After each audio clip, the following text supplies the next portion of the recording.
and Fillippo Frangioni from Nordisk and Nordic Blockchain Association, and we will discuss about what's happening in decentralized clinical trials and using blockchain technologies for pharma industry.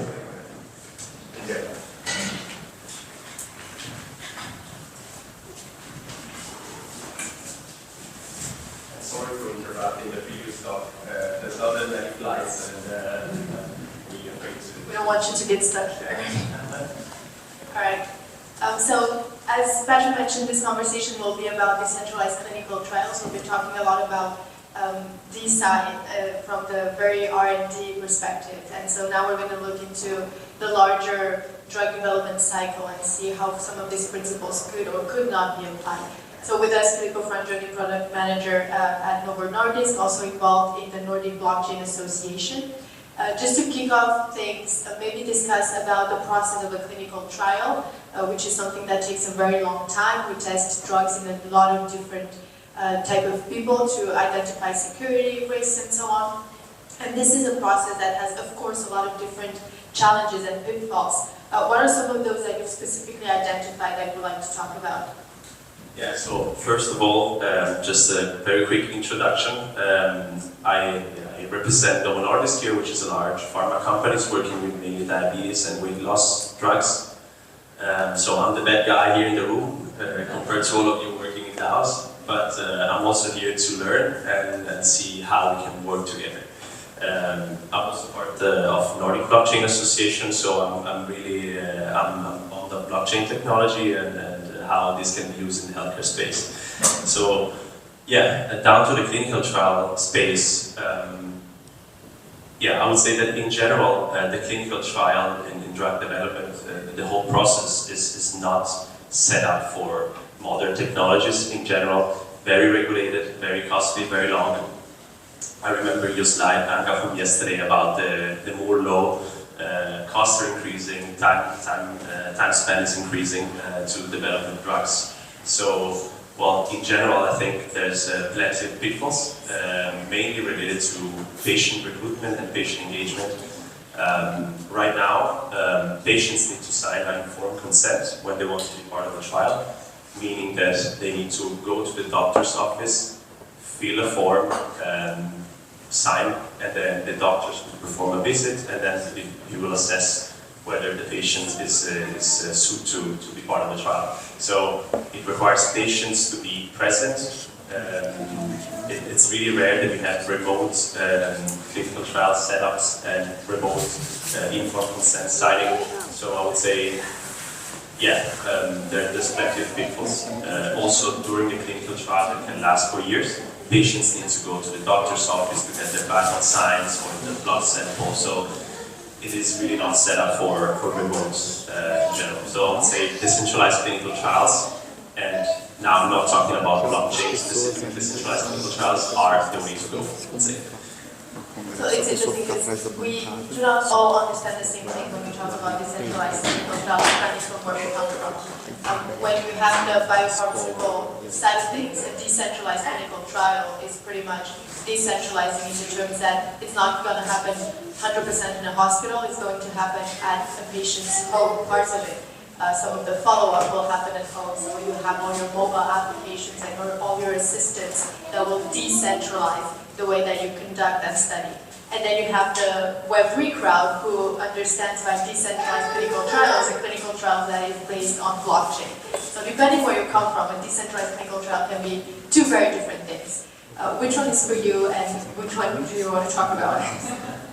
Yeah, I mean, if I go and talk with my boss in the pharma industry, we actually believe that decentralized clinical trials are actually remote clinical trials, meaning that the data is not collected in a central way, meaning that it's not collected at the doctor's office. So I think there's different layers of decentralization, and we are starting from the first part. So allowing for remote data collection, for example, using digital health trackers, using the devices, for example, to remotely collect information about patient health and so on. So, or telemedicine. So this is something we are really looking into. While of course a lot of this remote monitoring and data collection procedure could also be integrated with blockchain technology. I must say that blockchain in this case is not the cure for everything. So we need to understand where can actually blockchain help. And blockchain is a great technology when you have a lack of trust between parties. So of course, the more data you're collecting and the more the data is flowing across devices, different databases, then the more you need blockchain to enhance security. So to me, I see the pharma industry moving towards that direction, but we're still really early. So definitely we have a lot to learn from DAOs as well. I think that you can make an argument that trust and transparency is like a luxury thing that people would want to have, but it's not necessarily a priority sometimes. I mean, everyone wants to conduct a trustworthy clinical trial, but a lot of people don't really realize that there are problems to begin with in that process. And I'm talking about that because at the very beginning of this blockchain movement in healthcare, a lot of pharmaceutical companies would tell me, we don't have any transparency problems, we don't have any trust problems, everything is super well documented. And I think I don't know if it's the fact that they're not aware of the problems or they're just in denial of the problems, but the first step in making a change is realizing that something is wrong. What are some of the things that you think blockchain can address that are inherently wrong with clinical trials? So, of course, the setup is very strict in terms of clinical trials because it's very heavily regulated, and you need to ensure patient safety at any moment in time when you're working with sensitive data. So this is heavily regulated. So we have, of course, plenty of security measurements in place. However, we can't really, whenever you have data being collected and shared across the platform, you can't really prove that the data is not being tampered with. So, of course, we own the data, it's not the patient who's owning the data, so we could tamper with it. We don't want to do it because we want to prove that our drug is safe, and we don't want to have risks when we're marketing the drug in the real world. So, I would say it's both for us and for the regulators that we want to enhance the security.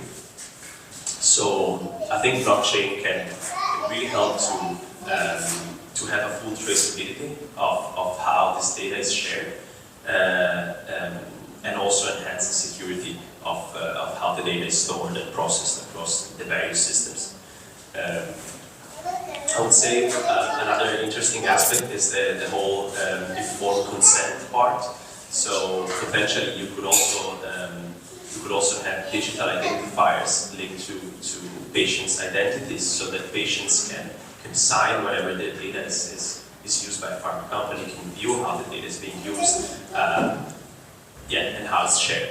Right now it's really siloed in a way that the patient signs a consent for one specific trial, and then if you want to go on another trial, you have to redo the process from scratch. And redo the visit, redo the questionnaire, and so on. So using blockchain would definitely help to reshape this data further and improve research in general.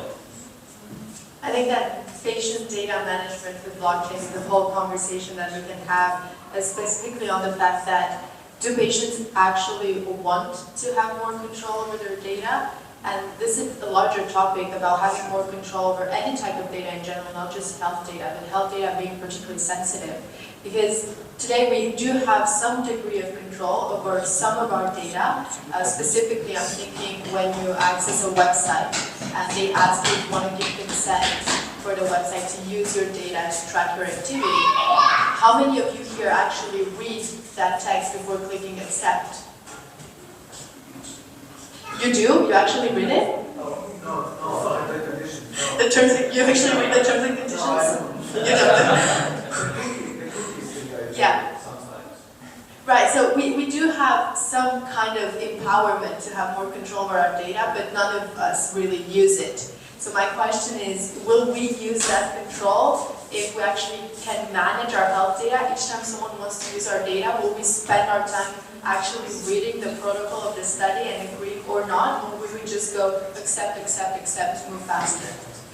Yeah, I think it's an interesting question, and also from the talk before from William, I believe, when we were seeing this molecule, this cell being shared for over 70 years, and that the family was actually interested in having voting rights on how this data is being used. I think that's very interesting, but it doesn't represent the majority of the population, I would say. We're giving out data on a daily basis through any connected devices we have. Everyone, like Apple, knows our geolocation. They know what we like on social media. Our heartbeat is given out on a daily basis, and people don't really care. But I guess some people would care. So I would say definitely there's space to do something there. But having, it's not a system that would work for everyone.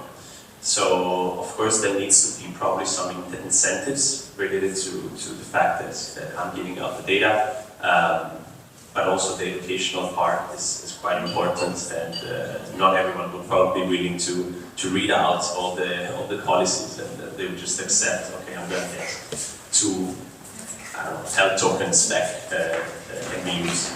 But yeah, I don't think it's gonna work for everyone. But also in the pharma space, in the clinical trials, it's quite regulated how patient data is viewed and used, and who can see that data during the trial. So you have a process of blinding of the data, meaning that patients don't really see their data throughout the trial. That can also be because it can bias them. So if they actually see how their health is changing throughout the initial stage of the trial, then maybe they would act differently. So it would change my initial research statement. So also the setup of the trials is not done in a way that patients should own the data, because it can bias the actual results of the study. So I think it needs to be rethought a little bit from a regulatory perspective. Absolutely, and that's also a point to be made, the fact that all of this data is very liquid in the sense that when it is collected for the purpose of that trial, it pretty much stays within that trial and cannot be reused, which is what we often call the secondary use of health data, which is using it for other purposes other than what it was intended for initially.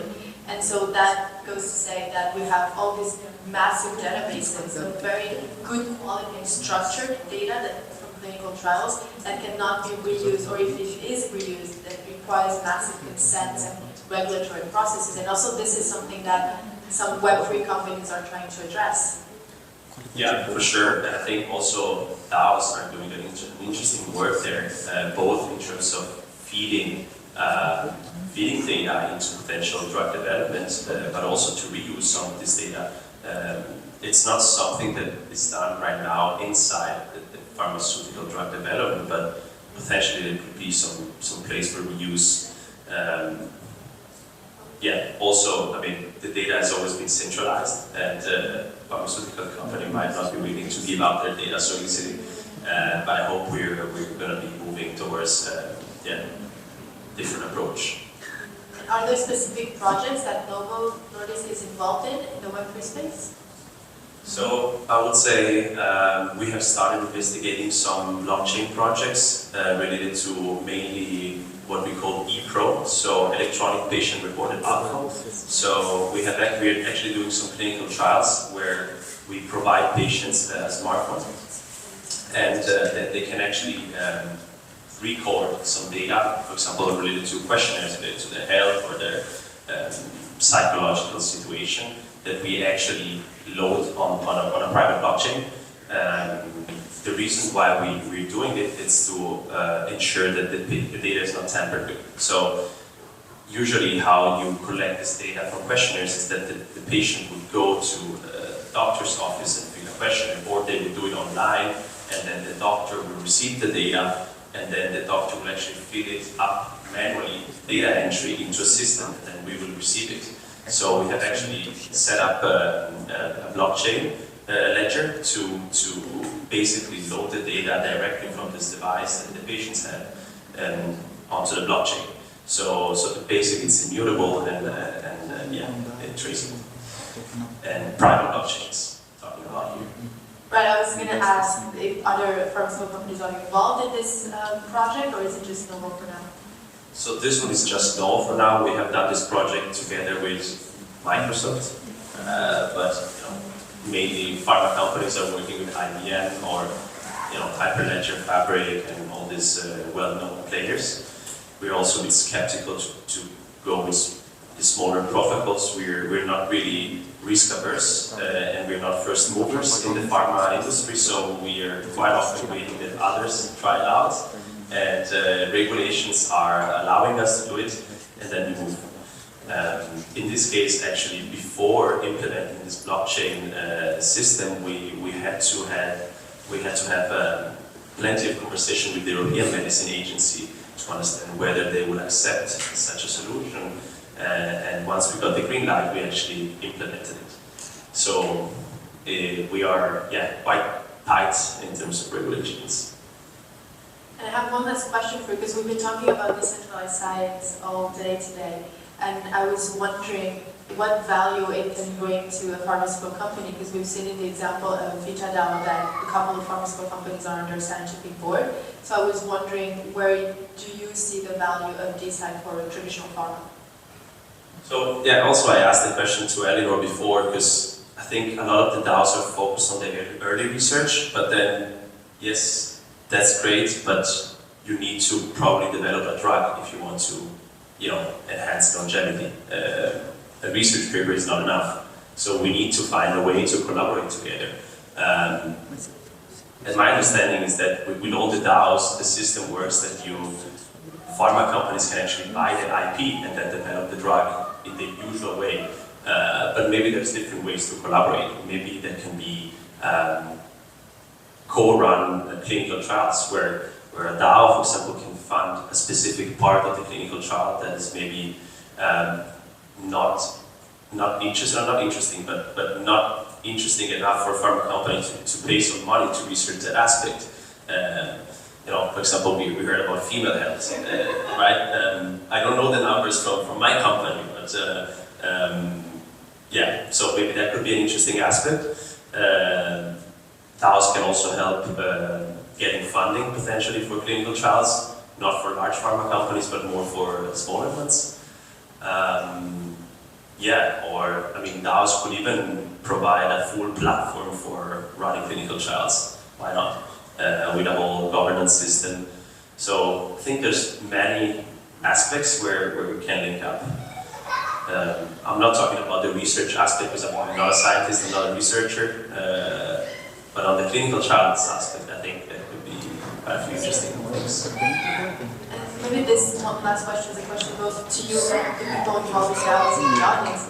I'm wondering, is it that we're not there yet, as in today DAOs are financing very early stage research, so we're not into the clinical trial space, or is there no incentive for DAOs to go as far as clinical trials? And should they stay in early research?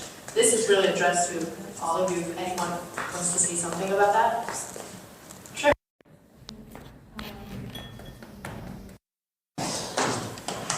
Thanks.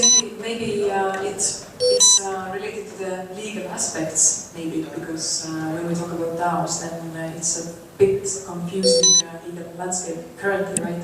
The solution is kind of there. There is reaching out to the solution, but there is a lot of questions still arising up, and so maybe we are not yet there for the legal option, and it's in our hands. For example, in all the DAOs that you have, be responsible legally. Be responsible yourself as a co-founder, and give responsibilities to the DAO members as well. What is their responsibility if they join, and what is the limit of they can do and they cannot do, these kind of things. And until this is not clear, it will be misused for wrong funding, wrong governance, and so on. From my side, I would say I could see in some of the previous presentations that Pfizer, Novartis, other companies are joining DAOs governance boards. So I think there is an interest there, and they don't do it for the sake of research, I'm pretty sure. So so but I think a model needs to be in place. And from what I heard, I'm new to the DAO and DeSci. To be honest, it's my first DeSci conference. Yeah, hopefully not the last. But yeah, so I wish that we had a solution for how to get involved, but it doesn't seem a model in place yet. Well, thank you very much, Fillippo. We'll let you go catch your flight. It was a great conversation. Thank you so much. Thank you.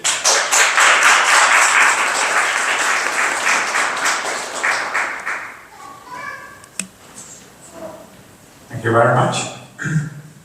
And next up, we will have